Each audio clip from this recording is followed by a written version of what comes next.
Trump ने कहा कि अमेरिका का एक बहुत ही खूबसूरत अरमाडा बहुत तेज़ी से ईरान की ओर बढ़ रहा है और हम ईरान से अब अंतिम चेतावनी दे रहे हैं। हम उनसे बात करना चाह रहे हैं कि अभी भी समय है, मान जाओ, नहीं तो हम आप पर एक बड़ा अटैक कर सकते हैं।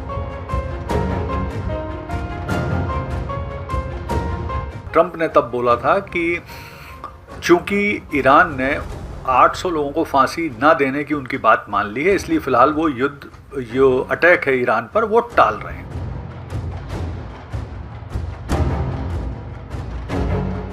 जिस तरह से अमेरिका अब ईरान को धमकी दे रहा है, तो ईरान के जो यूएनओ में स्थायी दूत हैं, उन्होंने कहा है कि अगर इस तरह से अमेरिका हमको धमकाएगा तो हम भी जवाब देंगे और ऐसा जवाब देंगे कि दुनिया याद रखेगी।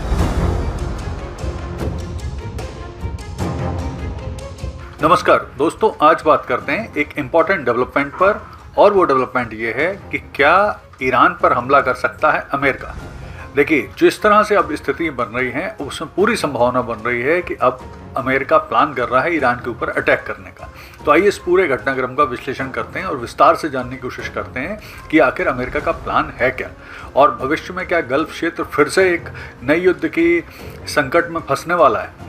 तो देखिए, जैसे कि कल ट्रंप ने कहा कि अमेरिका का एक बहुत ही खूबसूरत अरमाडा बहुत तेज़ी से ईरान की ओर बढ़ रहा है और हम ईरान से अब अंतिम चेतावनी दे रहे हैं। हम उनसे बात करना चाह रहे हैं कि अभी भी समय है, मान जाओ, नहीं तो हम आप पर एक बड़ा अटैक कर सकते हैं। तो देखिए, एक जो यूएस का एक बहुत बड़ा युद्धपोत है यूएसएस अब्राहम लिंकन, वो ऑलरेडी ईरान की तरफ बहुत तेज़ गति से बढ़ रहा है। इसके अलावा और भी कुछ युद्धपोत हैं जो ईरान के आसपास पहुंचने वाले हैं। यहाँ पर अमेरिका प्लान कर रहा है एक बड़ा युद्ध अभ्यास करने का, यानी जो इंडियन ओशन है उसमें एक बड़ा युद्ध अभ्यास करने का प्लान कर रहा है, लेकिन बेसिकली उनका प्लान तो ईरान को आसपास से घेरने का है।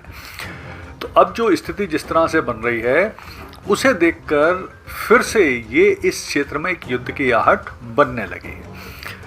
यहाँ पर एक स्थिति आप देखिए कि कुछ 10-15 दिन पहले, जैसा आपको याद होगा, ट्रंप ने जो ईरान के आंदोलनकारी थे उनको बोला था कि मदद रास्ते में है, आप अपना संघर्ष जारी रखो। लेकिन उसके बाद फिर ईरान के सेना ने, पुलिस ने बहुत बड़ा क्रैकडाउन किया, बहुत सारे लोगों को मार दिया। उसके बाद ये लगभग आंदोलन समाप्त हो गया और ट्रंप ने तब बोला था कि चूंकि ईरान ने 800 लोगों को फांसी ना देने की उनकी बात मान ली है, इसलिए फिलहाल वो जो अटैक है ईरान पर वो टाल रहे हैं। लेकिन वास्तविक कारण क्या था? तो वास्तविक कारण दो बताए जाते हैं।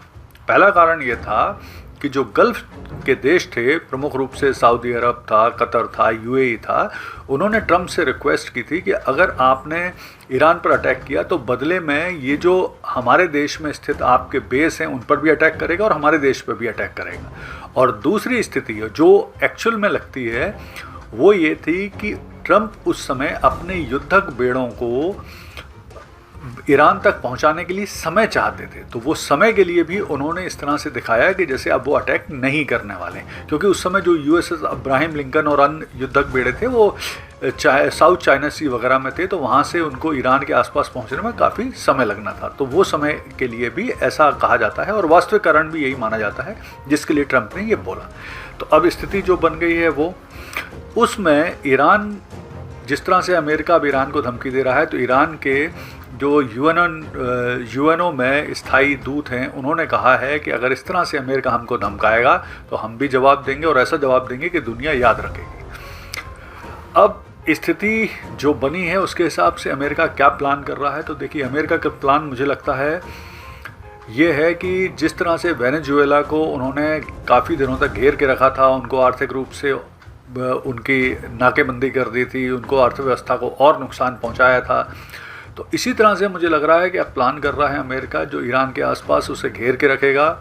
ईरान से जो बहुत सारे तेल टैंकर जाते हैं, जो जिन्हें घोस्ट तेल टैंकर कहते हैं, क्योंकि ऑफिशियली तो बैन लगा हुआ है ईरान पे तेल बेचने का, तो वो बेच नहीं सकते, लेकिन वो अनऑफिशियल तरीके से बेचते हैं, तो वो रोके जाएंगे, जिससे ईरान की अर्थव्यवस्था को और नुकसान होगा।